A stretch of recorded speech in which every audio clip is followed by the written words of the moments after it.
Buenas tardes, ¿cómo están? Buenas tardes, profesor. Tardes, Una profe. muy Buenas amable tardes, Buenas profe. tardes. Un gusto realmente compartir con ustedes este módulo. Voy a compartir la pantalla un ratito.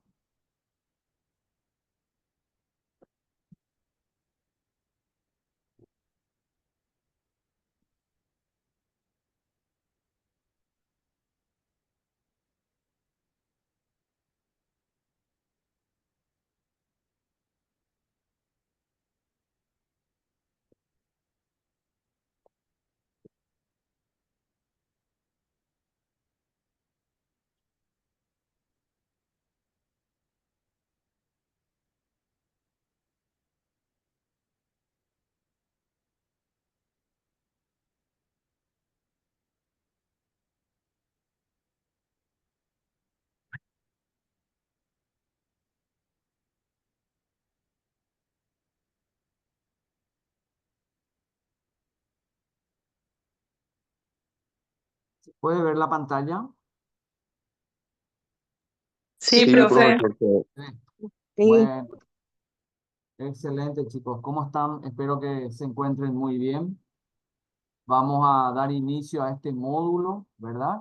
Que se denomina Educación Económica y Financiera. Mi nombre es Arturo Jiménez. Mi profesión es, yo soy economista. Trabajo acá en el sector público, en el Ministerio de Economía y Finanzas, el nuevo Ministerio de Economía y Finanzas. Y bueno, estamos para desarrollar este módulo que tuvo mucho éxito en años anteriores, eh, y tuvo muy buen recibimiento por parte de los alumnos, de los participantes, porque permite un poco conocer algunos conceptos sobre educación financiera, educación económica, las bases teóricas, las prácticas. Es decir, nos permite un poco involucrarnos en el mundo económico, ¿verdad? Y financiero. Especialmente nos toca muy de cerca porque cada uno de nosotros, en el ámbito que nos toque actuar, siempre es importante la correcta administración de los escasos recursos disponibles. Partimos de una axioma económica, de un postulado económico que decimos que las necesidades son inmensas y los recursos son escasos. Entonces hay que aprender a administrar los escasos recursos y establecer las prioridades. Eh, en todos los ámbitos de la vida del ser humano, ¿verdad?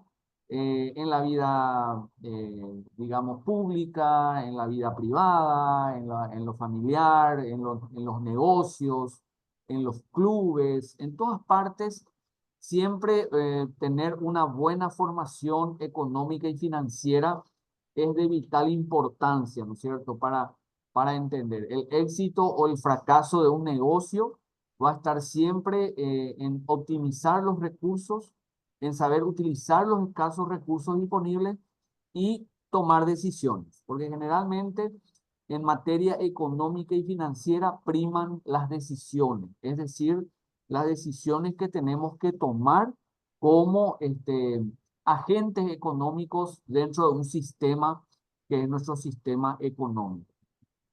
Bueno, y vamos a iniciar este módulo con la unidad 1. Vamos a ir conociendo algunos conceptos eminentemente económicos. Cualquier cosa me interrumpen. Quiero que me den un comprendido si llega bien el audio y el video, la imagen. Todo ok, profesor. Todo ok, bueno, muchas gracias, muchas gracias. Entonces, en esta unidad 1 vamos a estar desarrollando como un alfabeto en materia financiera, ¿verdad? Siempre es importante ir conceptualizando y definiendo los conceptos económicos. Si nos vamos un poco a la historia, vemos que la economía no era una ciencia, ¿no es cierto? No era una ciencia, era una disciplina que estaba inserto dentro de la filosofía. La filosofía dentro de sus capítulos tenía a la economía como una rama más, como una disciplina, como una parte de la filosofía. Pero después, ya con el avance de la ciencia, también con el aumento de la población y ante la necesidad de que en una sociedad tengamos que organizarnos para optimizar los escasos recursos disponibles, nace la economía, ¿no es cierto? Siempre es importante mencionar dónde nace la economía. La economía nace ante la necesidad de que la naturaleza dejó de ser benigna con el hombre. Es decir, antes la naturaleza proveía todo, alimentos, medios de subsistencia. Entonces los habitantes, como eran pocos, consumían todo en un lugar y después eran nómadas y se iban mudando conforme donde había alimentos o medios de subsistencia. Entonces, cuando la naturaleza dejó de ser benigna con el hombre, entonces nace un principio muy importante en economía, un principio que se llama el principio de la escasez. La escasez viene de que ya no es ilimitado los recursos, ya tenemos que dar prioridades, tenemos que saber utilizar los escasos recursos y asignar correctamente esos recursos. Si ustedes ven en las Sagradas Escrituras, por ejemplo, la vida de José en Egipto, por ejemplo, ¿verdad? Eh, Él tuvo una revelación de Dios, ¿no es cierto? Tuvo un sueño, ganó la confianza del faraón y el faraón lo nombra como un ministro de finanzas del Estado, ¿no es cierto? Entonces, ¿qué hizo José? Tuvo una visión de que se venían 7 años de abundancia, pero también se venían luego 7 años de escasez. Entonces, ¿qué hizo José? José ordenó que durante los años de mucha abundancia se recolecte todo lo que se podía, se junte todo lo que se podía y se guarde, se guarde. ¿Para qué? Para los años de vacas flacas, es decir, en los años donde había que administrar pobreza, donde no había medios de producción, donde no había manera de subsistir, entonces íbamos a estar consumiendo lo que ahorramos en el tiempo de abundancia. Y eso es un poco el entramado de toda esta historia, ¿verdad? Que a veces cuando es época de mucha bonanza económica, a veces la gente toma malas decisiones y en vez de ahorrar, van directo al consumo. Y el consumo muchas veces no nos deja reservas para el futuro. Sin embargo, como un administrador prudente, como el caso de José, que administró 7 años, guardó la abundancia para usarlo en la época de vacas flacas. Entonces, ya en ese momento nacía el concepto de lo escaso, de la escasez. Y ahí es donde nace, ¿verdad? Después vamos a ver el libre juego de la oferta y la demanda, ¿no es cierto? Que cuando más el productor ofrece y el precio está bajo, entonces el productor está no muy alentado a producir porque es barato, ¿no es cierto? Pero si subiera el precio va a ganar más, entonces eso implicaría más producción. Y si miramos el otro lado del mostrador, como es el del lado de la demanda, vamos a ver que el consumidor siempre va a buscar un menor precio, que es lo que todos buscamos cuando vamos a los locales comerciales y a los mercados y compañía. Lo que buscamos es un mejor precio para nosotros, ¿verdad? Entonces siempre vamos a comprar en algunos casos el mejor precio para nosotros, ¿verdad? Ciertamente hay unas teorías que hablan de que no todo es el precio, hay gente que busca más calidad que precio, a la gente le gusta a veces pagar el precio que exigen por un bien, pero ya es otra teoría. Pero en general siempre hablamos de una necesidad de saber distribuir los escasos recursos disponibles. Entonces, para ingresar en esta unidad 1, en donde hablamos de alfabetización financiera, vamos a definirlo, qué es educación económica y financiera. La educación económica y financiera, en primer lugar, nos enseña a administrar mejor el dinero y también al mismo tiempo a entender las mejores opciones financieras, lo cual tiene un impacto directo no tan solo con el bienestar de las personas, sino también en su calidad de vida. Entonces, entender los procesos, saber tomar decisiones, muchas veces nos lleva a una situación de tomar la mejor opción donde vamos a salir probablemente ganando en una operación. Por ejemplo, vámonos más a un caso, se suele dar mucho en el sector público. Antes, ¿qué hacía el sector público? Como tiene que generar documentos, siempre en el sector público se adquirían impresoras o fotocopiadoras. Hoy en día sabemos que eso es un bien de uso, que tiene una depreciación, tiene una vida útil, incluso de acuerdo al uso se deprecia muy aceleradamente. La depreciación es la pérdida del valor por el uso. Entonces, ya hoy en día las entidades del Estado ya no adquieren fotocopiadoras o ya no adquieren impresoras, sino que lo arriendan. ¿Por qué? Porque siempre está al arrendar, si te falla una impresora, te cambia el arrendador y ya está. Sin embargo, si vos tenés que comprar una impresora, tenés que hacerle el mantenimiento, tenés que contratar el servicio y te es muy costoso. Entonces, ¿qué me conviene más? La decisión es tomar, ¿compro una impresora o una fotocopiadora o alquilo el servicio de impresión o de fotocopiado? Entonces, son decisiones que van muy relacionados a los costos que van asumiendo. Por eso, tener un buen concepto financiero te ayuda a tomar buenas decisiones a la luz de la información con que se cuente y en base a la base conceptual que se tiene de lo que es la educación económica y financiera. Eso en cuanto a la definición. Entonces, la educación económica y financiera nos enseña a administrar mejor el dinero. Conceptualmente también podemos decir que consiste en el desarrollo de las capacidades para administrar el dinero, especialmente dar seguimiento a las finanzas. Eso nos lleva a planificar bien el futuro, nos lleva también a elegir productos financieros y mantener informados sobre todos los asuntos financieros. Es decir, cuando tenemos un concepto de educación financiera, nos permite entonces tener un horizonte de planificación. Por eso en el sector público el horizonte de planificación se llama el presupuesto general de ingresos y gastos de la nación.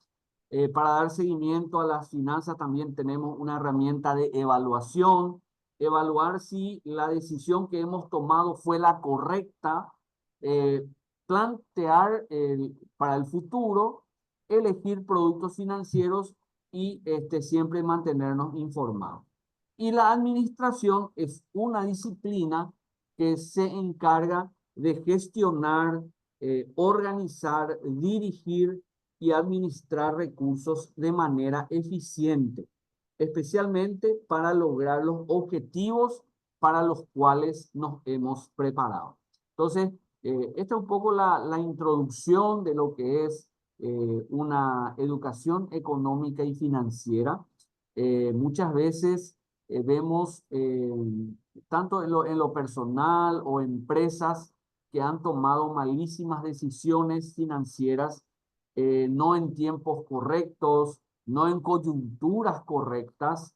Entonces, es muy importante tener una buena base de educación financiera. Por ejemplo, cuando tuvimos la pandemia, hubo un programa que el Estado brindó, que era el famoso PTU, ¿verdad? Ustedes se acordarán un programa que se llamó el PTU.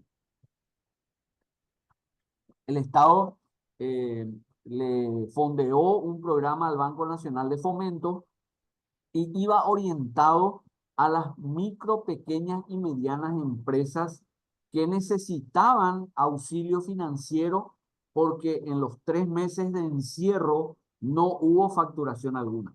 Entonces había que darle algún sostenimiento a esa empresa para que no cierre. Entonces, ¿qué era lo que pasaba? El requisito que el banco exigía era que no esté endeudado tanto, ¿verdad? ¿Qué pasaba? Todas las empresas no podían recibir esa ayuda o ese subsidio. ¿Por qué? Porque estaban sobreendeudados ya. Ya venían lo mal antes de la pandemia y lo que hizo la pandemia es darle el golpe de gracia y ya fundir la empresa. Entonces, y eso generalmente va por una cuestión de decisión financiera, de decisión económica financiera. Hay otras personas que de repente tienen un muy buen salario, pero igual siguen sobreendeudados. Eso también es por una falta de, digamos, una correcta interpretación de lo que es la educación económica y financiera. Entonces, generalmente vamos a ver más adelante las herramientas que vamos a utilizar para una buena planificación financiera. Bien, entonces, desde el punto de vista de la dimensión ética, hablamos de reglas técnicas y normas éticas, ¿verdad? Acá hablamos de la ética y de las normas, ¿no es cierto? Separamos un poco la economía positiva de la economía normativa. La economía positiva generalmente describe los problemas económicos desde la parte científica, es decir, describe una realidad que existe, ¿verdad? Y la economía normativa se basa en los juicios de valor y apreciación sobre lo que debería ser, es decir, el mundo en base a las leyes. Por eso a la hora de evaluar las políticas económicas de un gobierno, por ejemplo, se usan, ¿no están pasando las diapositivas? No, profesor. No. No, está quieto ahí, profe, en la primera página. Ahora Ah, sí, ahora sí, ahora sí. perdón. Bueno, ya entendí. Bueno, perdón. Gracias por avisar, ¿eh? Gracias por avisar. Ahí se ve la No, dimensión ética, ¿verdad? sí, Ok. perfecto. Bueno. Entonces, en la dimensión ética hablamos un poco de la economía positiva y la economía normativa, ¿no es cierto? Eh, a ver, un ejemplo de lo que se puede denominar economía positiva y economía normativa. Cuando hablamos de la economía positiva, hablamos de la descripción tal cual es. Por ejemplo, una actividad económica es el contrabando. El contrabando, el tráfico ilegal, es una actividad económica. Te guste, no nos guste, esté normado, normado, está. Es una actividad económica. Vemos que la gente va y compra de Clorinda, viene, pasa la frontera y vende acá a un precio menor. Entonces, ¿es una actividad económica? Es una actividad económica. Esa es la economía positiva, es decir, no tiene en cuenta el juicio de valor. Sin embargo, por ejemplo, el narcotráfico también es una actividad económica y es muy rentable también, ¿verdad? Pero está descrito, es una descripción. Pero sin embargo, la economía normativa sí se basa en los juicios de valor. ¿Qué significan los juicios de valor? El deber ser.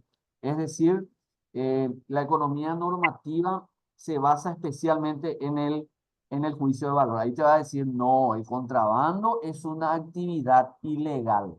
¿Por qué? Porque el contrabando primero ingresa productos sin pagar impuestos, genera la competencia desleal y funde a las empresas que de repente están trabajando formalmente dentro de la economía.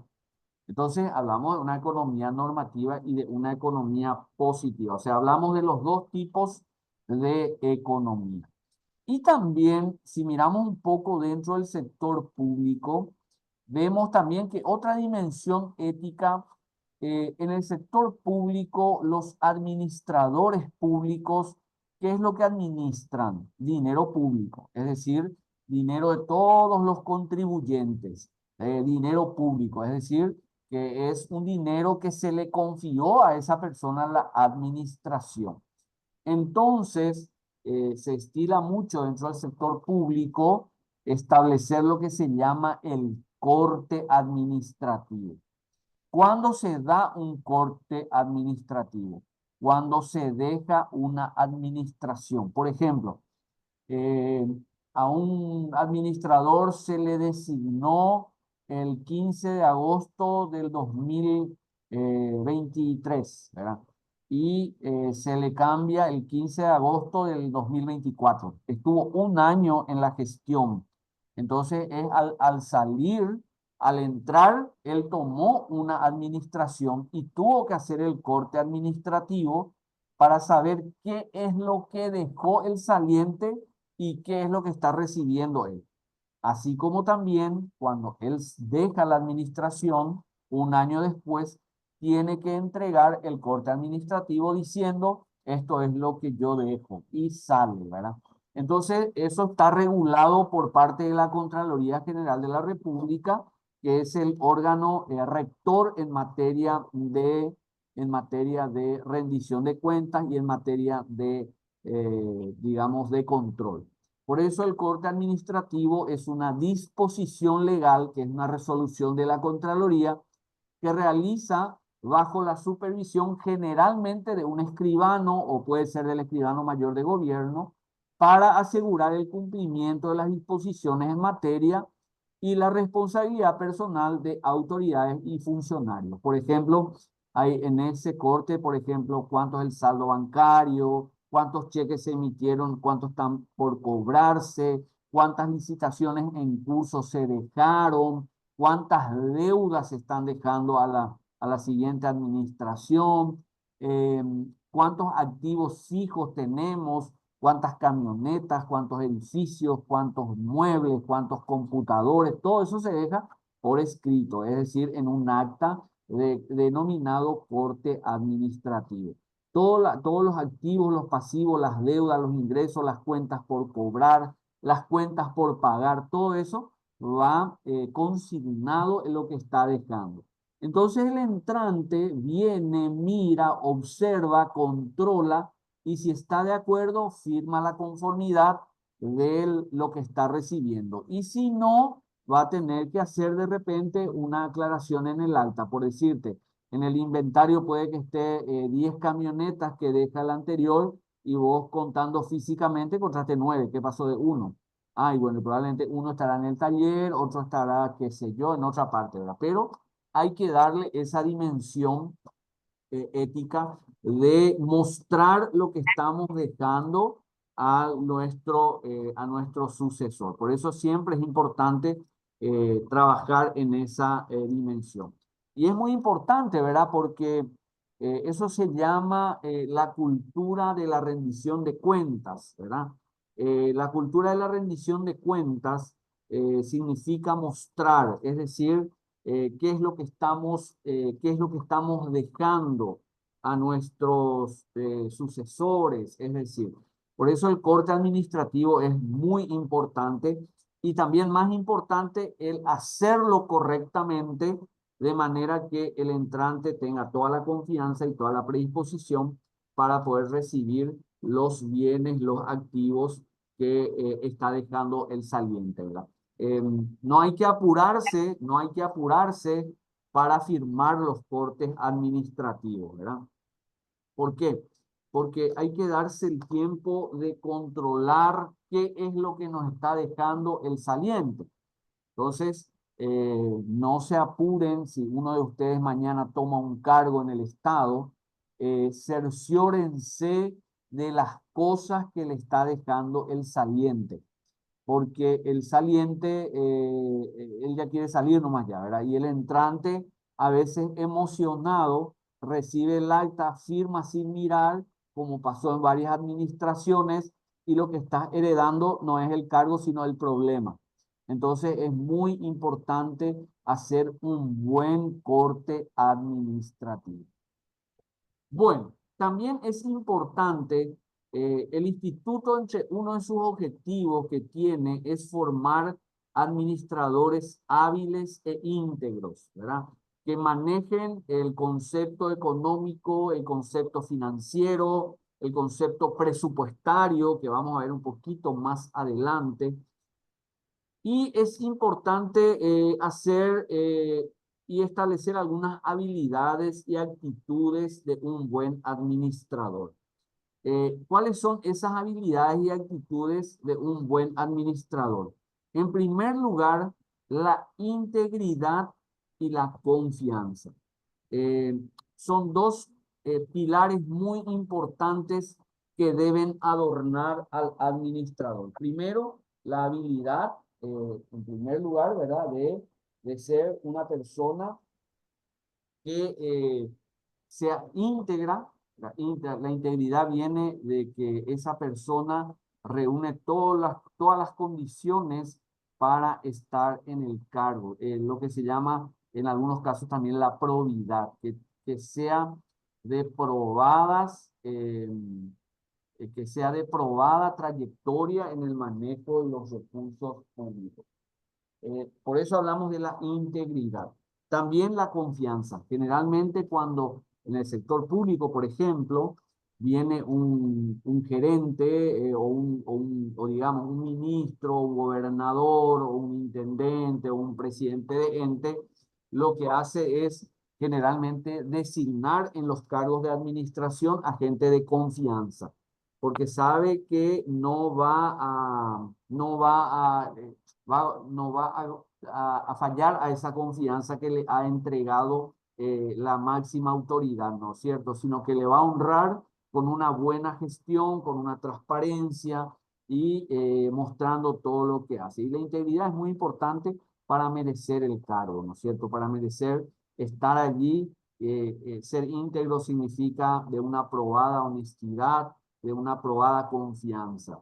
En el sector privado ocurre lo mismo. Los gerentes siempre van a estar dando su voto de confianza a los más honestos, a los más íntegros, que no tengan, digamos, ninguna denuncia encima o que tengan problemas con la justicia, etcétera, etcétera. Por eso, el primero de las habilidades que debe reunir un buen administrador es el de ser integridad y confianza. O sea, debe gozar de la confianza de la máxima autoridad de la institución.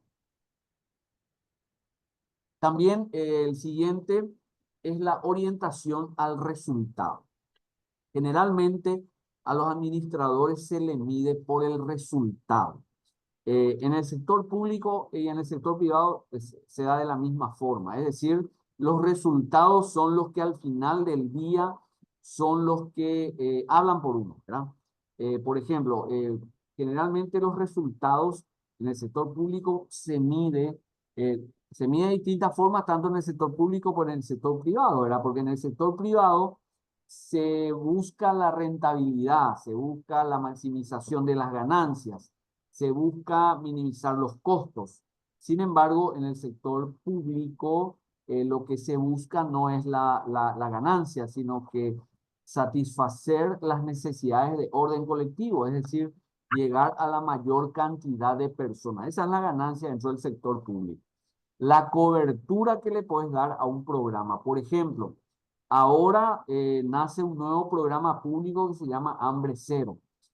Esa ley de Hambre Cero establece que eso va a constituir un fondo para garantizar la entrega de almuerzo y merienda escolar en los colegios.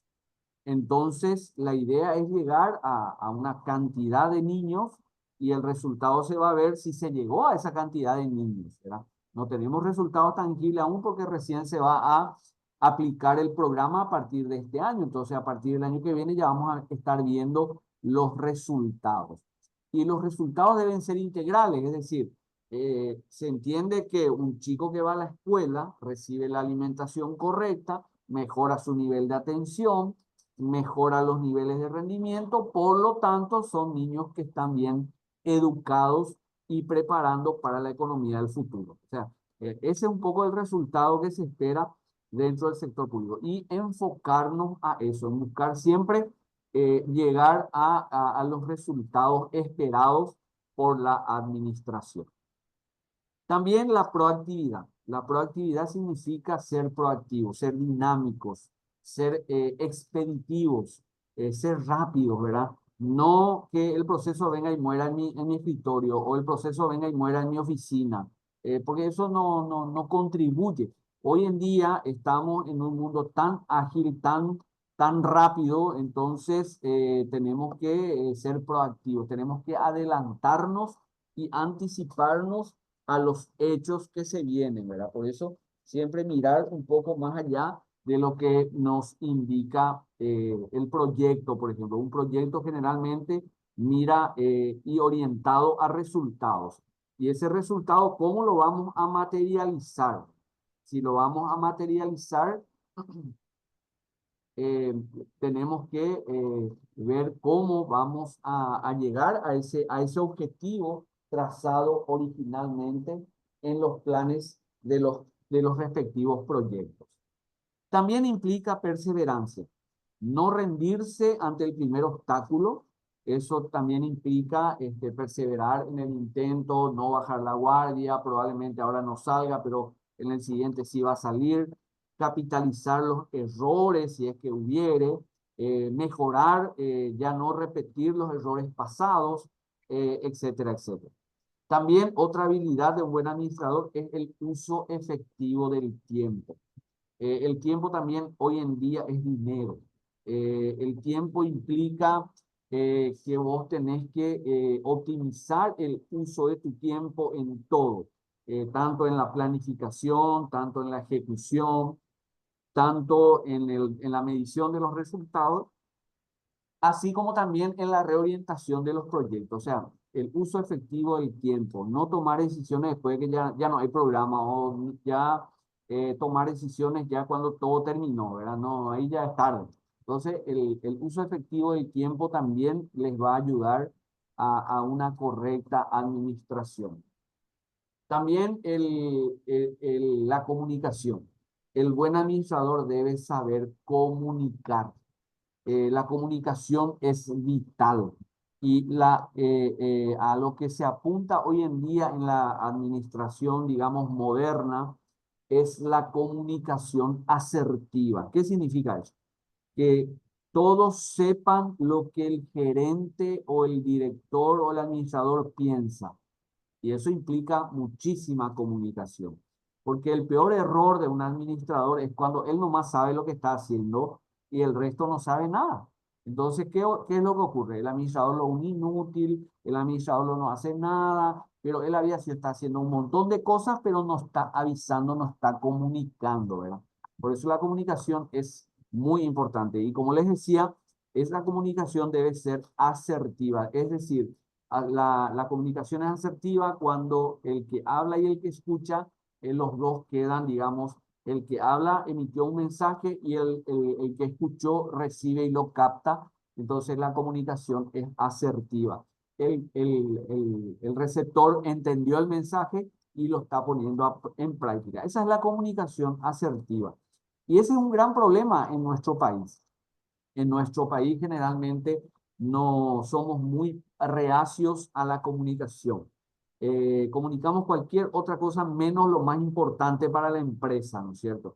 Sin embargo, como les decía, un gerente debe comunicar sus acciones. Por eso hoy en día aplaudimos mucho lo de la información pública, porque a través de eso uno puede estar mirando las perspectivas, demostrando lo ocurrido, etcétera, etcétera. Otro detalle no menor es la conformación de equipos de alto desempeño. ¿Qué significa eso? Que el buen administrador debe rodearse de los mejores. Generalmente en un grupo de trabajo van a encontrar personas que están muy bien motivadas y hay otras que no están motivadas. Entonces, el administrador debe saber captar esa información y tomar acciones al respecto. Y otra cosa muy importante, eh, el dinero es importante en una organización. No vamos a tapar el sol con un dedo, ¿no es cierto? La buena paga, el buen salario, da al confort, pero no es todo. También el administrador, digamos que tiene iniciativa, que tiene, que es un poco creativo, generalmente también puede hacer competencias internas, incentivando con algunos premios, dando cursos de capacitación. Entonces, hay formas también que no todo es dinero, que se puedan hacer desde la empresa. Por ejemplo, eh, reconocimientos en público, entrega de premios. Eso generalmente le gusta a la gente y le ayuda a la competencia, porque la competencia siempre es sana. Cuando vemos que tenemos un competidor, nos esmeramos más, nos prodigamos más. Sin embargo, cuando no tenemos competencia, y bueno, nos dejamos estar porque somos los únicos, nadie nos va a sacar el puesto, no. Sin embargo, crear siempre competencia es una habilidad que el administrador debe crear en su equipo. También otro factor muy importante es la toma de las decisiones. Ahí entramos en los distintos modelos de liderazgo. Universalmente vemos que hay tres tipos de liderazgo. Está el autoritario, el democrático y el laissez-faire, ¿verdad? El que deja hacer y deja pasar todo. El líder autoritario es aquel que no le escucha a nadie y él no va a tomar las decisiones. Ese es el líder, digamos, autoritario. Pero después está el democrático que le escucha a todo el mundo y después toma su decisión. Y está el otro que es el laissez-faire, dejar hacer. Es básicamente aquel que deja nomás que fluya y él interviene si es necesario nomás. ¿Tá? Entonces, laissez-faire. Entonces, ¿cuál es el mejor? Y los tres son buenos, pero hay que ver en qué condiciones aplicamos cada uno de ellos. Hay momentos en que tenemos que adoptar un liderazgo autoritario. No podemos negociar una regla. Por ejemplo, o de repente también podemos aplicar un liderazgo democrático, escucharle a todos. O de repente en algunos casos también ser un líder, dejar hacer, dejar que fluya todo. Entonces, generalmente la debilidad que tiene cada uno de los liderazgos tiene sus debilidades, ¿verdad? El autoritario puede que se equivoque y el único responsable va a ser él, porque él fue el que tomó la decisión. El democrático sí que es el famoso irresoluto, el que escucha a todos primero y después toma la decisión. Pasó un mes. Entonces, la gente dice, o la gente dice, nuestro administrador no decide nada, no toma las decisiones. Entonces, es porque le está escuchando a los demás, ¿verdad? Entonces, le cuesta tomar una decisión. Entonces, y el laissez-faire sí que también, ¿verdad? Tampoco hay que dejarle toda la libertad a la gente, ¿verdad? Porque sabemos que como seres humanos necesitamos que nos pongan límites. Entonces, cualquier estilo de liderazgo es bueno y lo único que hay que hacer es tomar decisiones y decisiones buenas y a tiempo. Porque una decisión buena, pero a destiempo, no es una decisión buena, ¿verdad? No es lo óptimo. Sin embargo, si tomamos una decisión sobre algo importante en el tiempo que me pueda servir, es diferente. También un administrador que tenga buena capacidad negociadora. La negociación es muy importante para lograr objetivos, para lograr metas, para llegar a la gente, para capitalizar nuestras fortalezas. Entonces, siempre es importante tener una buena capacidad de negociación.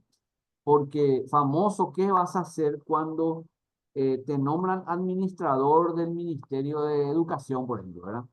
Y la primera semana voy a tener un paro de docentes. ¿Qué vas a hacer? ¿Qué va a hacer? ¿Y qué te están reclamando? Pago de salario, o pago de beneficios, o pago de esto. Y vos estás asumiendo, ¿verdad? Tener esa capacidad negociadora, o de repente en el Ministerio de Salud, vos te vas a asumir el cargo y de repente, te viene un paro de médicos, por ejemplo, ¿verdad? Entonces, tener esa capacidad negociadora, hacer mesas de trabajo, escucharle a todos los sectores y luego hacer lo que se puede hacer. Eso habla de una buena habilidad que debe tener el administrador. Y otro factor también muy importante es que tiene que tener direccionamiento estratégico. ¿Esto qué significa? Que no debe perder de vista el objetivo de la entidad. O sea, él probablemente tiene sus objetivos personales, pero nunca hay que perder de vista los objetivos de la corporación. Entonces, el direccionamiento estratégico es demasiado importante. Cuando hablamos de direccionamiento estratégico, cuando las acciones lo llevamos hacia el cumplimiento de los objetivos institucionales, ¿verdad? Entonces, el direccionamiento estratégico es demasiado importante, no perdernos de vista de ese perfil. Luego viene el tema de la elección de talento humano, especialmente cómo vamos a elegir talento humano, ¿verdad? Sabemos que en Paraguay, país de los amigos, ¿verdad? El famoso le designamos al amigo, al administrador, como administrador o a nuestros familiares o algo así, ¿verdad? No. Entonces, ¿cómo elegir el talento humano? Primeramente, realizar una descripción del perfil del cargo. Por ejemplo, ¿qué es lo que queremos? Tenemos que hacer un perfil del cargo. Por ejemplo, si yo necesito un tesorero, por ejemplo, yo necesito un tesorero para mi empresa o para mi institución. Entonces tengo que mirar el perfil de ese profesional. Primero, luego tiene que ser un profesional afín al área administrativo o financiero. Tiene que ser egresado en economía, contabilidad, administración, finanzas, marketing. Es decir, eh, digamos, ver eso, no poner, por ejemplo, una persona que no tiene nada que ver con el perfil, que no tiene una formación, ¿verdad? Por ejemplo, el perfil del cargo. Por eso, el caso de los médicos, por ejemplo, les quiero nomás comentar eso. El caso de los médicos, por ejemplo, cuando van a ir a la parte administrativa hospitalaria, porque ellos famosos tienen un director médico y el director administrativo, ¿verdad? Entonces, el médico se encarga de toda la parte médica y el director de administración de toda la logística del hospital. Para que un médico sea un administrador de un hospital, tiene que hacer un curso de administración hospitalaria para que se pueda adecuar. Entonces, también un médico puede ser un administrador, pero con un cierto perfil que por lo menos entienda de lo que está haciendo para que no te haga meter la pata, ¿verdad? Entonces, siempre hacer una descripción del cargo. La descripción del cargo, por ejemplo, viene a ser qué título de grado debe tener, cuántos años de experiencia, que haya tenido ya una experiencia general, una experiencia específica, y así cosas y detalles que hay que describir en lo que queremos dentro del perfil del cargo. También llevar a cabo el benchmarking, que es con la competencia, hay varias formas de selección de personal, está el concurso, está también el concurso de oposición, que es curricular, ¿verdad? Entonces el concurso de méritos es por currículum, pero ya el concurso real es cuando vos tenés que rendir examen psicotécnico, evaluación de desempeño y otros, ¿verdad? Entonces, cuando llevar a cabo un benchmarking es cuando vos estableces una competencia, por ejemplo, quién rindió mejor, quién tiene mejor perfil psicológico, etcétera, etcétera, etcétera. Estamos en la elección de talento humano, ¿verdad? Ese es la lámina, ¿verdad? Sí, profe. Ok, no estoy nomás pasando, quería nomás aclararle al compañero que me escribió. Estoy nomás describiendo los puntos de la elección del talento humano. También es importante difundir las vacancias. qué vacancias contamos, qué vacancias tenemos. También considerar contratar a una empresa especializada en el manejo de selección del personal, porque no, cuando vamos de repente a reclutar gente que necesitamos de ciertas características, de ciertas condiciones para que sea mucho más imparcial. Entonces a veces se terceriza el servicio de captación y reclutamiento del personal. Entonces se considera tercerizar eso y darlo la responsabilidad a una empresa privada. También hacer una entrevista basada en competencias laborales, por ejemplo, hacer entrevistas sobre el cargo, sobre las funciones, sobre las actividades, es decir, todo el reglamento que arropa el cargo que está en juego, ¿verdad? Por ejemplo, si vas a reclutar gente para recursos humanos, por ejemplo, por lo menos debe saber la ley de la función pública en el sector público, ¿verdad? Debe conocer la ley de la función pública, debe conocer los contratos, los reglamentos internos, todo lo que atañe al reglamento público, ¿verdad? Lo mismo en el sector privado, ¿verdad? Tiene que conocer el código laboral, los derechos y obligaciones de los trabajadores, si tiene derecho a vacaciones, si tiene derecho de algunos servicios, etcétera, y de las obligaciones que éste tiene para con la empresa. También se hace una evaluación situacional, por ejemplo, la resolución de casos planteados, se le plantea un caso y se le pregunta cómo él resolvería ese caso. Es muy efectivo también, porque eso mide la competencia y mide también lo actitudinal y lo aptitudinal de una persona, ¿verdad? Especialmente vos le planteas un conflicto y vos le tenés que decir, ¿qué haría usted en este caso, ¿verdad? ¿Qué va a hacer usted si recibe una denuncia de acoso laboral, por ejemplo? ¿Qué haría usted? Y él te va a decir, yo haría lo siguiente, pa. Pero generalmente en cada empresa, en cada entidad, hay un protocolo para las denuncias de algún tipo de anormalidad que se dé en la empresa. Es decir, siempre ver cómo resolver esta situación. También puede ser reclutamiento a distancia usando las nuevas tecnologías a través de encuestas o a través de algún medio que nos va a permitir también evaluar rápidamente. Y validar la decisión mediante varios filtros, ¿verdad? Por eso, una adecuada selección del personal nos lleva a eso. Uso y administración de los recursos. Especialmente hablamos en que el uso eficiente de los recursos consiste en efectuar una buena planificación.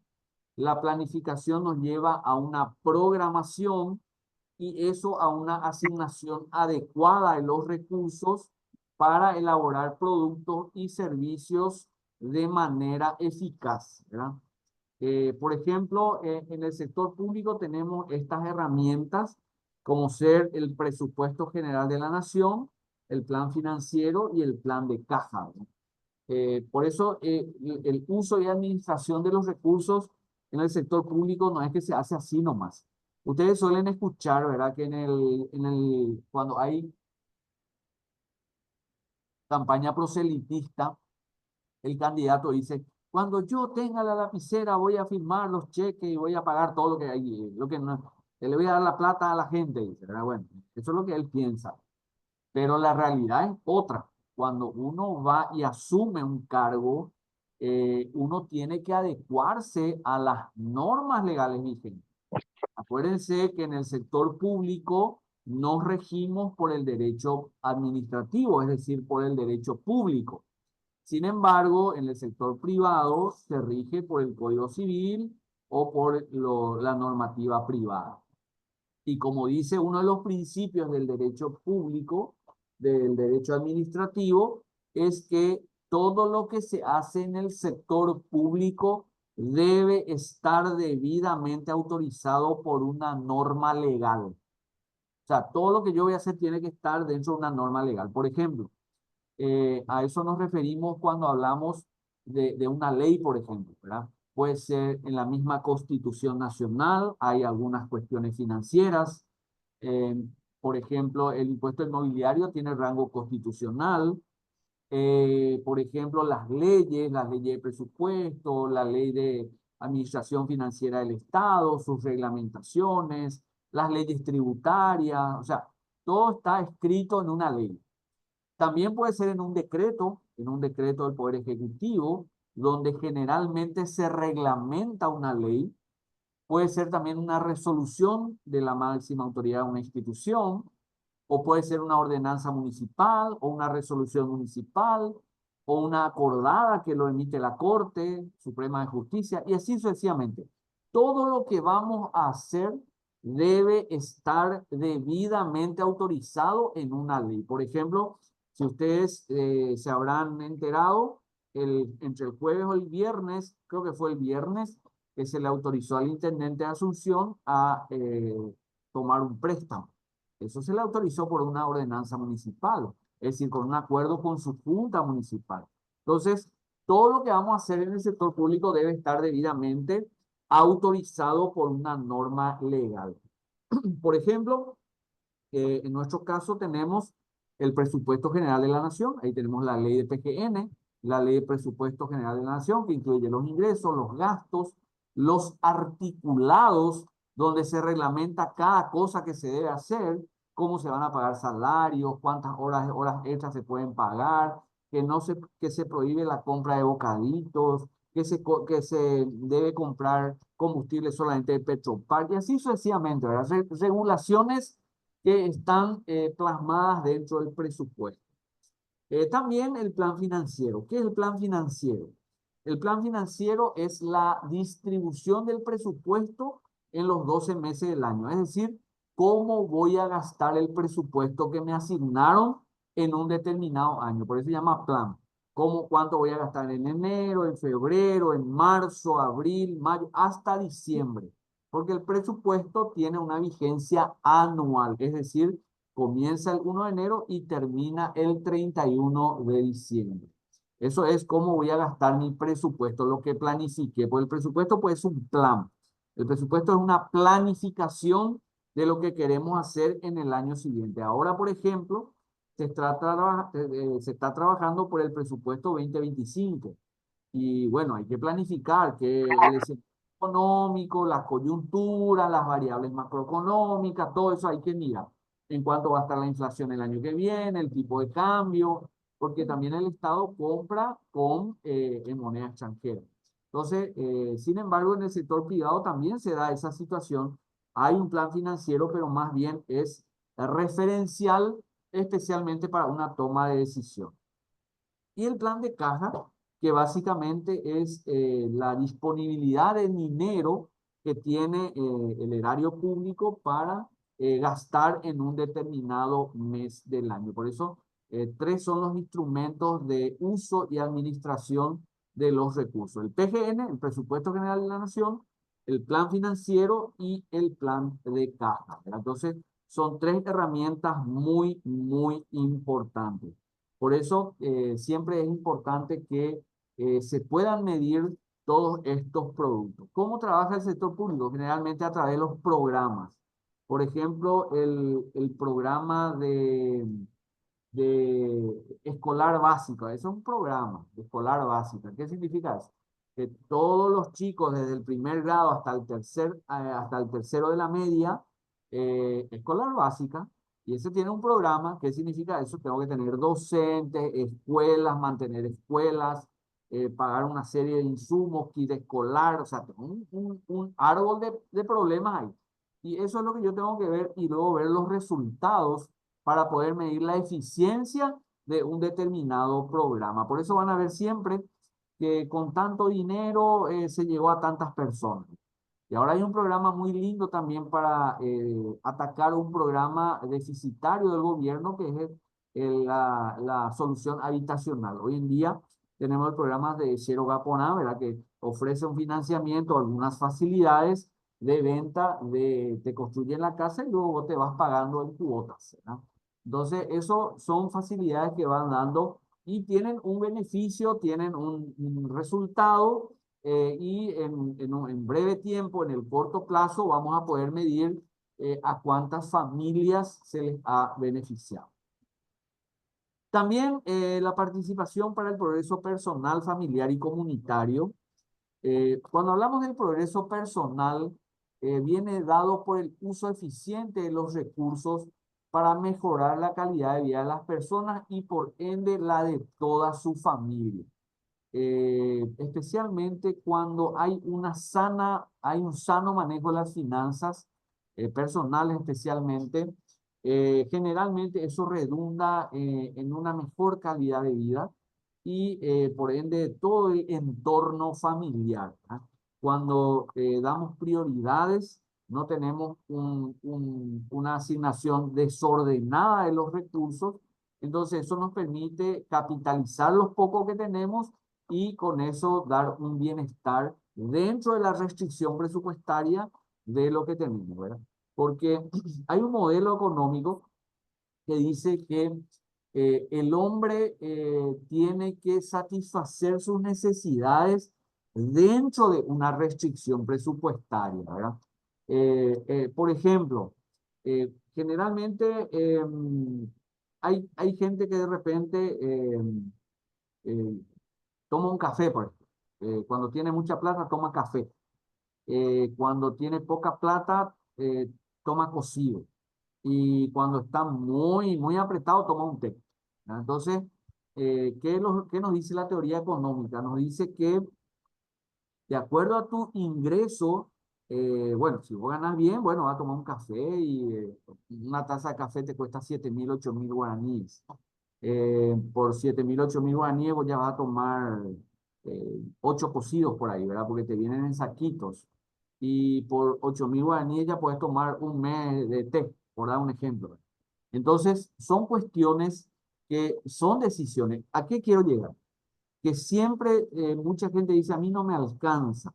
Pero bueno, hay que tener una educación financiera donde me permita que yo esté contento y contento y satisfecho con el ingreso que tengo y con los bienes que compro. Entonces, entra mucho de lo que es también el óptimo del consumidor, donde ese consumidor obtiene ese óptimo con los recursos que dispone. En cuanto al contexto comunitario, vemos el uso eficiente de los recursos para el fomento de la cultura, el apoyo, el deporte, la educación. Por ejemplo, se forma en una comunidad los famosos centros comunitarios, asociaciones barriales, etcétera, etcétera. Por ejemplo, se constituye un comité para la recepción de fondos de la municipalidad o de la gobernación para la construcción de plazas o para el mejoramiento de calles, de plaza, iluminación de la plaza, etcétera. Y eso también va en redundancia a una mejor calidad de vida, porque fíjense, con un simple detalle, si vos pones una plaza bien iluminada y con sistemas de seguridad, la gente va a ir a caminar hasta de noche por la plaza y eso va a redundar en una mejor calidad de vida de la persona. Pero si esa plaza está oscura, está lleno de chespi, donde hay mucha gente que va y asalta, nadie se va a ir, se va a quedar en su casa, no va a caminar y eso va a redundar en su mala calidad de vida. Entonces, muy importante el desarrollo hasta dónde impacta la correcta utilización de los recursos. También hacer el consumo inteligente, responsable y sustentable. Eh, ¿A qué nos referimos cuando hablamos de consumo inteligente? Lo definimos de la siguiente manera, que es la capacidad en la toma de la decisión, grande o pequeña, cada vez que elegimos un producto, un servicio, una idea o un valor. Hacer compras inteligentes. Ustedes saben que fue inclusive premio Nobel de Economía eh, el, el tema de que la psicología juega un papel muy importante en el consumo. Las propagandas, las promociones, el mercado de consumo, todo tiene un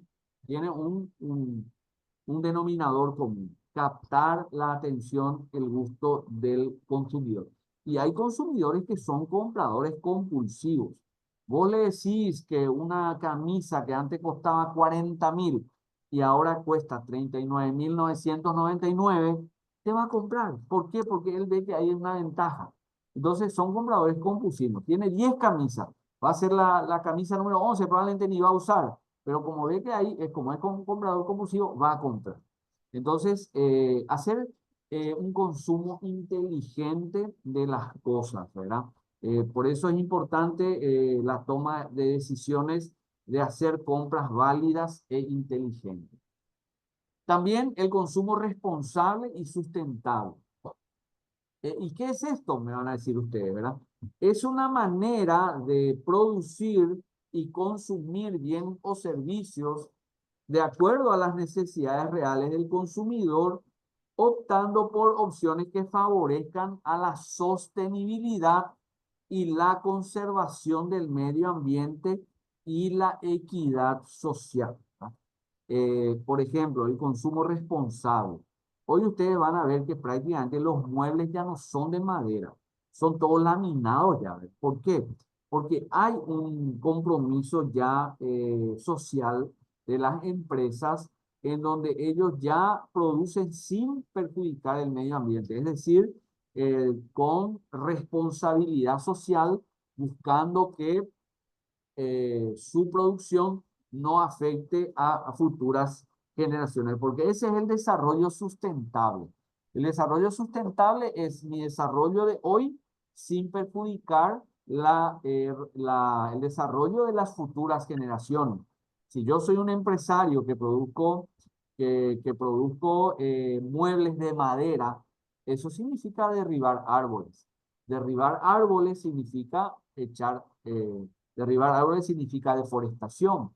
Deforestación significa aumento de la contaminación y el riesgo de no producir oxígeno para eliminar el CO2. O sea, una serie de cuestiones que se centralizan a partir de ahí una vez que no somos socialmente responsables en materia. Y a partir de eso, es insostenible. ¿Por qué? Porque ¿qué le estoy dejando a las futuras generaciones? ¿Qué es lo que va a quedar para las futuras generaciones? Un planeta sin poder respirar, sin totalmente contaminado, poluido, etcétera, etcétera. Sin embargo, es muy importante adoptar conceptos de sostenibilidad en nuestra economía. Bueno, también es importante mirar un poco el manejo primeramente sustentable y miremos un poco ahora toma de decisiones económicas y financieras. Generalmente, ¿cómo tomar decisiones económicas y financieras? Habla el concepto que la toma de las decisiones es un proceso bastante complejo, porque requiere de tener mucha información y saber tomar decisiones. Eso implica evaluar las ventajas y desventajas, los pros y los contras de una situación relacionada al dinero, ¿verdad? Muchas veces es importante hacer una buena evaluación de qué es lo más beneficioso para nosotros. Es decir, que si vamos a endeudarnos, que no duela tanto, que si vamos a tomar una decisión económica, que no me desestabilice mis finanzas. Entonces, la toma de decisión es un proceso complejo, por eso se requiere de hacer buenas evaluaciones que permitan establecer las ventajas y desventajas de cada decisión que vamos a tomar. También implica la responsabilidad de decidir de una forma correcta qué tiene un gerente o supervisor, es decir, que es una de las funciones del gerente. El gerente es el que tiene que tomar la última decisión dentro de la empresa a él se le ha confiado esa tarea, para lo cual el gerente debe estar muy bien informado, debe ser dinámico, tomar decisiones rápidas, tomar decisiones inteligentes, tomar decisiones que redunden en beneficio de la empresa, etcétera, etcétera, etcétera. Entonces, es mucha responsabilidad la toma de las decisiones económicas, porque generalmente una decisión económica hay que tomarlo con mucha información. Un gerente bien informado tomará buenas decisiones. Un gerente mal informado tomará decisiones erradas. Por eso siempre es importante que el gerente esté siempre muy bien informado de todos los hechos y de todas las actividades que llevan adelante dentro de la empresa. Llevar por el camino correcto a la empresa es muy importante. Por ello se deben analizar los detalles, todos los factores que influyen antes de tomar una decisión final. Es decir, siempre debe analizarse todos los detalles, todas las aristas, mirar de todos los puntos de vista y especialmente tomar decisiones. ¿Cuáles son esas decisiones económicas y financieras? ¿Verdad? Ya vimos cuál es el proceso, cuál es la manera y cuál es la responsabilidad. Decisiones económicas y financieras. Miremos un poco, ¿verdad? En primer lugar, decisión de la inversión que vamos a tener, ¿verdad? Decisión de la inversión, especialmente hablamos que permita crecer y obtener rentabilidad. En primer lugar, ¿verdad? A partir de ahí, ver si es pertinente llevar adelante una inversión. Generalmente la inversión va muy de la mano con, va muy de la mano con qué rendimiento queremos. Especialmente cómo vamos a hacer rendir el capital, ¿no? Especialmente cuando vemos oportunidades que permiten crecer y obtener rentabilidad, ¿no es cierto? Generalmente lo que se mide cuando vamos a invertir, qué retorno vamos a tener, ¿verdad? Especialmente si vamos a ganar, en cuánto tiempo vamos a recuperar el capital, etcétera. Por ejemplo, si vamos a una inversión privada, por ejemplo, vemos que tengo un capital de 50 millones, quiero poner un negocio. Entonces yo para poner ese negocio no puedo aventurarme nomás y decir, ah, bueno, vamos a poner el negocio y vamos a ver qué sale. No, tenemos que ir sobre bases firmes, haciendo un adecuado estudio del mercado y ver que esa inversión, en cuánto tiempo voy a recuperar y qué acciones debo tener para recuperar mi inversión en 1, 2, 3, 4, 5 años, en un horizonte de 5 años. Y a partir del año 6 ya es todo rentabilidad. Entonces, es muy importante eso, ¿verdad? Tomar la decisión de qué inversiones vamos a llevar. En el Estado ocurre lo mismo. Probablemente en el Estado invertir en un certificado de depósito de ahorros, en la compra de un bono, es decir, en algún tipo de instrumento financiero que me permita obtener una rentabilidad en el futuro. Rentabilidad es ganancia, ¿verdad? Rentabilidad significa que estoy invirtiendo para poder ganar.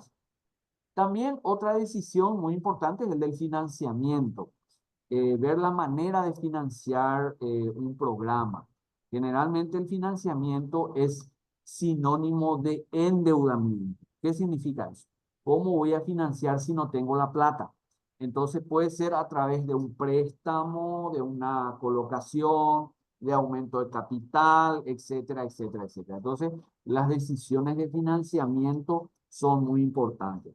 Por ejemplo, ¿es el tiempo para endeudarnos? ¿La tasa de interés es muy alta o la tasa de interés es acorde para tomar esa decisión? Esas son las preguntas claves. ¿A cuánto tiempo me voy a endeudar? ¿Cuánto es la tasa de interés que debo pagar? Todas esas interrogantes se deben llevar adelante en las decisiones, ¿verdad? decisiones de financiamiento. También las decisiones de operación, utilización eficiente de los recursos, ¿verdad? Especialmente las de operación son producto de las ventas, de cómo nos fue en el negocio, si nos fue bien, si utilizamos correctamente los recursos, si fue eficiente el uso de los recursos, etcétera, etcétera. Y finalmente las decisiones sobre los dividendos o utilidad. ¿Qué vamos a hacer con las ganancias? Si vamos al ámbito privado, vemos que los dividendos generalmente se distribuyen entre los accionistas. Por ejemplo, nos juntamos 3 capitalistas y o tenemos un negocio, ganamos 60, entonces los 3 nos distribuimos 20, 20 y 20. Esa es la distribución de utilidades. O de repente puede decir, bueno, de los 60, 30 vamos a capitalizar y 30 vamos a distribuir. Entonces, 30 aumentamos nuestro capital operativo y 30 dividimos entre los socios que participamos de esa empresa. Eso ocurre en el sector privado. En el sector público la misma cosa con las empresas públicas, llámese Andes, SAPCO, Paco y todo lo demás, que tienen de repente dividendos y que tienen que utilizar. ¿Sí? ¿Alguien levantó la mano?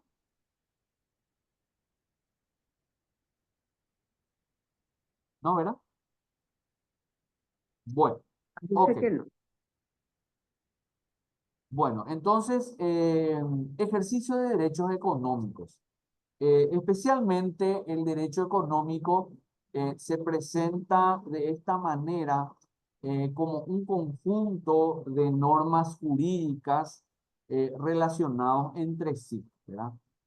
Por ejemplo, nuestra Carta Magna, que habla de la Constitución Nacional, tiene algunos artículos que guardan relación con las finanzas y la economía especialmente, ¿verdad?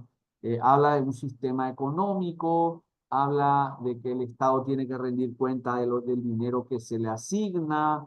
Es decir, hay una serie de cosas que hay que mirarlo, ¿verdad? El derecho económico se presenta de esa forma como un cuerpo jurídico, un cuerpo normativo y jurídico en donde, al cual sujetarse dentro de estas normativas.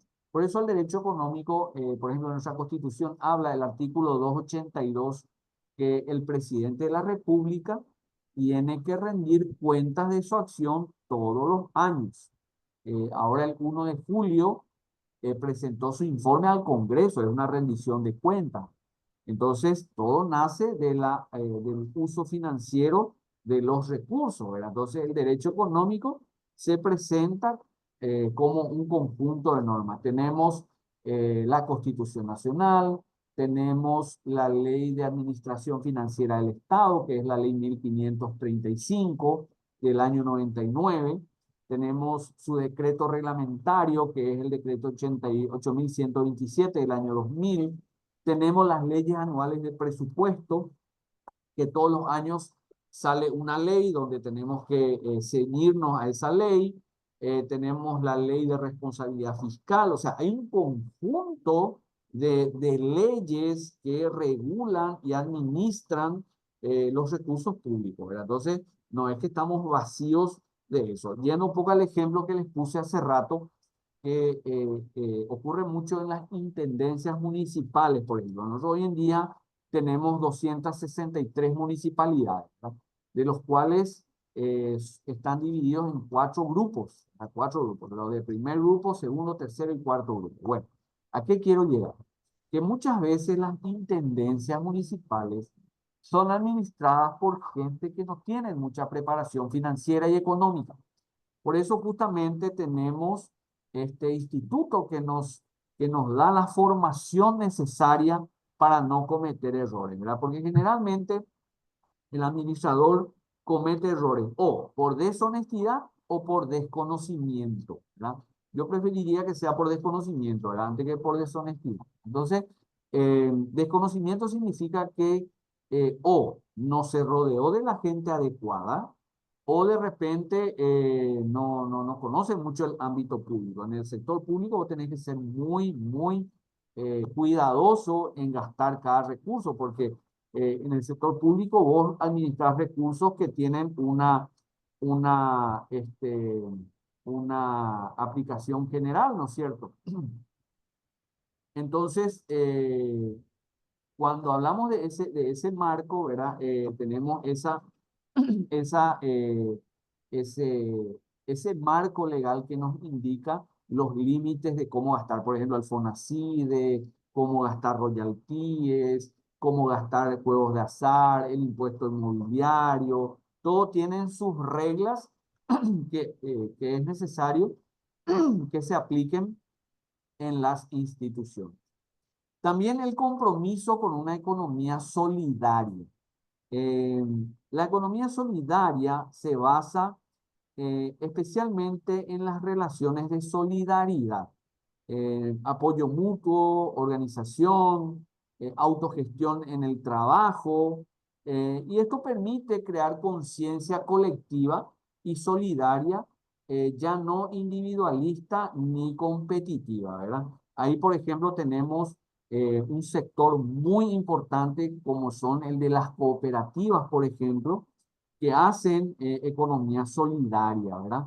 Economía solidaria, el cual los socios son los protagonistas y son los que levantan el sector y lo que propician es el desarrollo de la comunidad, de la cooperativa, ¿verdad? Entonces, por ejemplo, es un modelo bastante interesante.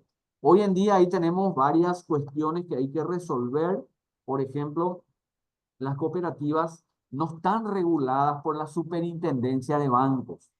Están reguladas por el INCOP, por el Instituto Nacional de Cooperativismo, que es el que se encarga de mirar su estado financiero, sus descalces, digamos, todo lo que implica la parte normativa, jurídica, asociativa.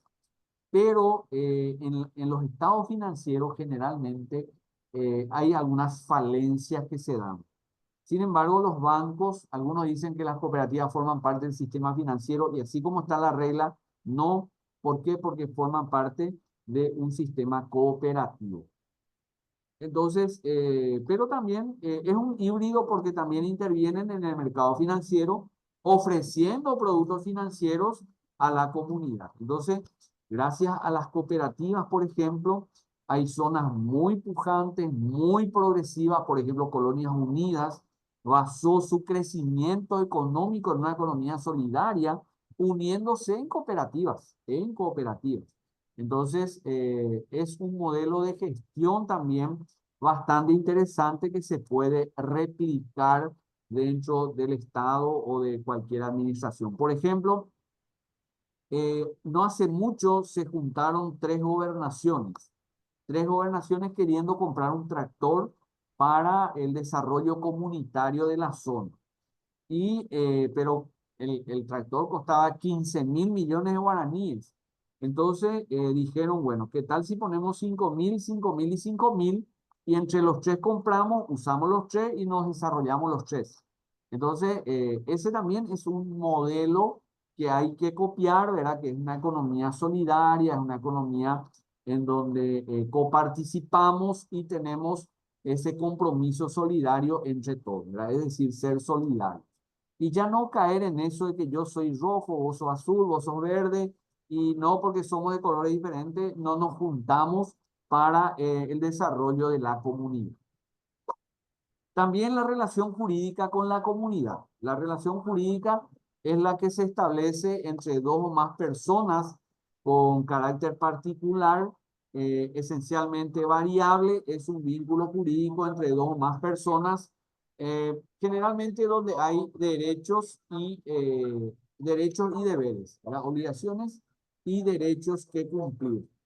Por ejemplo, acá tenemos mucho de que el Estado aporta a las ONGs, por ejemplo. Ahora está muy en boga ese tema porque el gobierno a través de una ley quiere controlar a las ONG.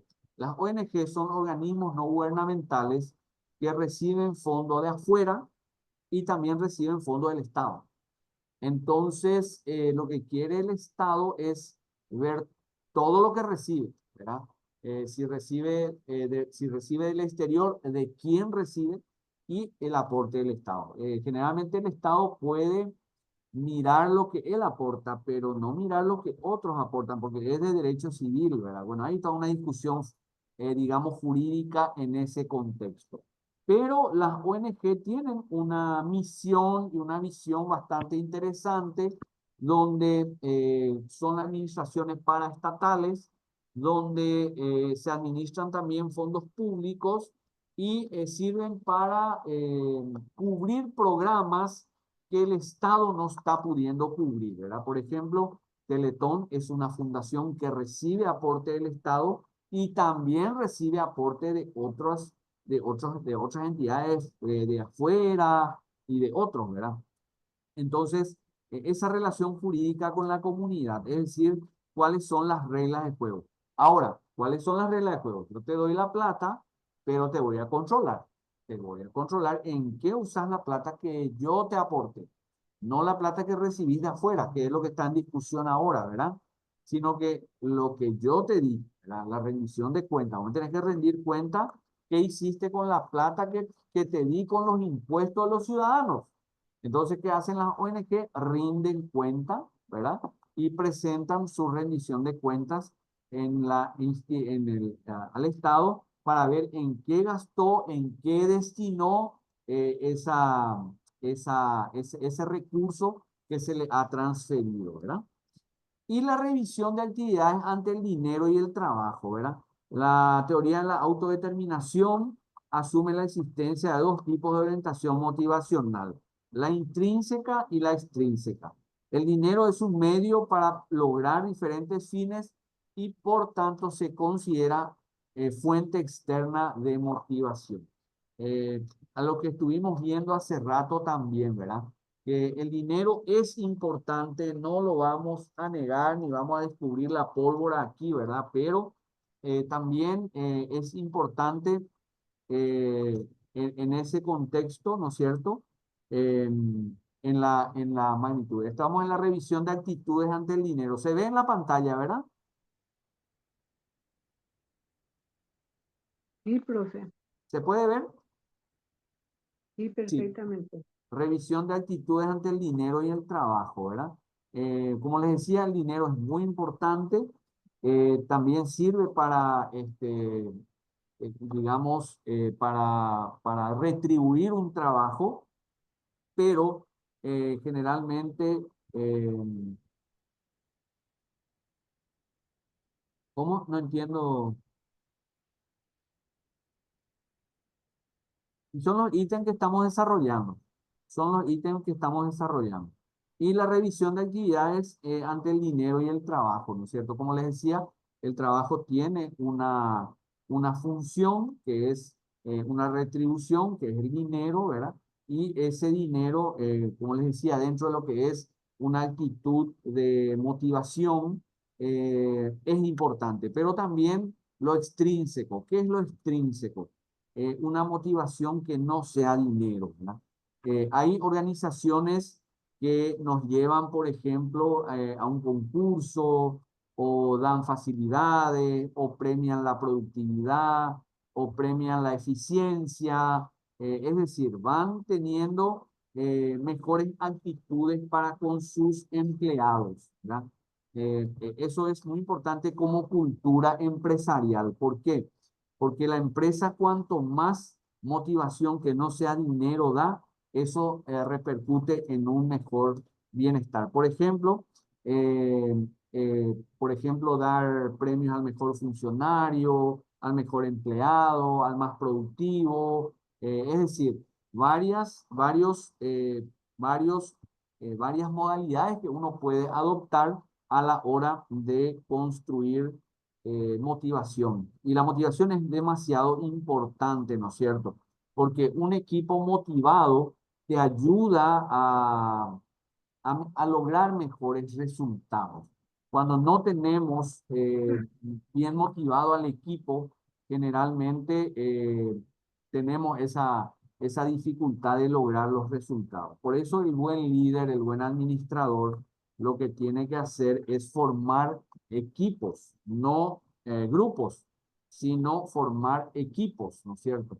Formar equipos significa básicamente hacer equipos comprometidos con una causa, que esté comprometido con la labor que se ha emprendido, ¿verdad? Y también formar, porque el grupo y el equipo, ¿en qué se diferencia? En que el grupo es un grupo que no tiene forma, que cada uno sigue su pauta, no hay disciplina, no hay nada. Ese es un grupo. Pero un equipo es el que cada integrante pone de lo suyo para lograr los objetivos establecidos. Y luego tenemos finalmente la equidad. La equidad es el aspecto económico financiero. Especialmente se conoce como equidad a la justa distribución de la riqueza entre los componentes o los miembros de una sociedad, a la moderación en los precios y a la justicia en los términos de un contrato, ¿verdad? Equidad significa que la brecha entre los más y los menos sean cada vez menor, ¿verdad? Por eso la justa distribución, por ejemplo, cuando en el Estado, por ejemplo, se da esa figura de que cuando el privado está exagerando con los precios, el Estado le pone un tope. De repente, cuando, por ejemplo, cuando hay un sector vulnerable, el Estado le da un subsidio, también es otra figura. Ejemplo, la tarifa social de la ANDE, por ejemplo, en donde las familias de escasos recursos se inscriben en un programa que se llama de tarifa social y la ANDE le cobra una tarifa preferencial, una tarifa menor, y paga menos el consumo de la energía eléctrica. Y la diferencia paga el Estado con un subsidio, es decir, es un pago subsidiado por el Estado. Eso, por ejemplo, de forma también de equidad, ¿verdad? Por ejemplo, el precio del pasaje también, por más de que nuestro sistema de transporte público no esté pasando por el mejor momento ahora, vemos que el transporte público también, el pasaje, él tiene un costo subsidiado, ¿no es cierto? Es decir, está siendo subsidiado por el Estado. ¿Por qué? Porque el precio es el costo operativo de todo lo que cuesta el pasaje más el subsidio que da el Estado. Entonces, la equidad es demasiado importante y es uno de los roles el, que tiene el Estado, ¿no es cierto? Es decir, la equidad busca básicamente disminuir esa brecha entre el que tiene mucho y el que tiene menos y que todos alcancen un resultado esperado. Bueno, ¿alguna pregunta, alguna consulta, algún comentario que quieran hacer? Con mucho gusto. Abrimos las preguntas sobre el tema desarrollado. Es un tema de introducción de carácter general. Entonces, ya en la siguiente clase vamos a estar tocando temas mucho más puntuales, como es una clase introductoria. Entonces, estuvimos tocando un sinfín de temas, un sinfín de conceptos que les voy a facilitar para que puedan tener para la lectura correspondiente. Bueno, ¿alguna pregunta, alguna consulta? Sí, Buenas buenas tardes, profe. tardes, profe. Buenas tardes. Sí, adelante. Edith de Eh, Moraes te saluda. Justamente Sí. sobre los materiales, quería consultarte si van a estar disponibles en la plataforma de Así IPEL. mismo. Sí, van a estar disponibles, Edith, van a estar disponibles. Tanto el Word que tengo más el PowerPoint. Así es que no se preocupen, los materiales van a estar Excelente, disponibles profe, para excelente. que Así puedan. podemos volver a releer y leer. Excelente, sí, sí, sí. Yo sé que muchas veces, como vimos tantos conceptos, probablemente no va a quedar de una vez, ¿verdad? Pero con la lectura más, porque esto vamos a ir desarrollando más, o sea, vamos a ir abriendo más estos temas y no se preocupen, o sea, no es el fin del mundo acá, sino, sino más bien es una introducción del cual vamos a ir desarrollando más y Sí, sí, excelente, profe. profundizando más en su concepto. ¿Está bien? Sí, sí, Creo que Fue una introducción muy interesante, fue muy diversificado, o sea, hablaste de todo lo que es de una empresa más o menos. Sí, señor. Y le damos ese enfoque, el enfoque de privado y público, porque yo sé que están de los dos, ¿verdad? Algunos están insertos en el sector público, otros están insertos en el sector privado, otros que están pensando en estar en el sector público. Entonces tienen que manejar todos los conceptos para tener una visión general. Es importante la formación de futuros gerentes públicos o privados, ¿verdad? En donde manejemos estos conceptos para tomar las mejores decisiones. Muchas gracias, A ti, profe, excelente. muchas Gracias. gracias, muchas gracias. Otro, creo que un compañero también quería hablar. Adelante. Buenas tardes, profe, ¿cómo le va? Buenas tardes, ¿qué tal, Osman? Bien. Nada más, eso también quería, como mencionó la compañera, para tener un poco en cuenta Sí, señor. y compartir eso en la plataforma, así para ir acompañando en las sucesivas clases. Con mucho gusto, Osman, con mucho gusto. Sí, Dale, un mira, gusto, profe, y a las órdenes. gracias, Omar. Desde la próxima ya vamos a tener el material antes de la clase, así que no se preocupen de eso. Vamos a estar ya subiendo todos los materiales antes de las clases, ¿sí? Sin problema. Dale, profe, genial, muchas gracias. Bueno, muchas gracias. Ok, bueno, si no hay más preguntas, entonces vamos a dejar aquí y nos vemos la próxima clase, que es el miércoles, ¿verdad? Martes, martes creo Mañana, que es. mañana. Mañana, profesor, Ma- mañana Mañana. continuamos. Excelente, excelente. Me trascordé nomás. Mañana, sí, mirando la agenda. Bueno, bueno, excelente. Entonces mañana arrancamos con la unidad 2, ¿sí? Excelente su clase, profesor. Muchas Gracias, Pablo. gracias. Muy amable, igual para ustedes. Nos vemos entonces No, mañana. profe, Buen resto de mañana podemos jornada. ver tu rostro. Sí, y ahora también. Hasta mañana. Profe, Sí, eh, dime. mañana podemos ver tu rostro. Todavía no Sí, te claro que sí. conocemos. Claro que sí, por favor. Yo el de ustedes también, sí, sin problema. Ah, qué bien, profe, ¿se le ve? Ah, ¿ya se me ve? Sí, claro. Bueno, bueno, un No, gusto, yo un no te gusto. veo. En serio. Y yo tampoco no veo acá mi... Pues yo le Bueno, veo, tiene anteojos, sí, muy bien. tiene Sí. Muchas gracias, muchas gracias. camisa blanca, Sí, corbata totalmente. oscura. Sí, señor. Viste, me están viendo. Ay, bueno, un gusto.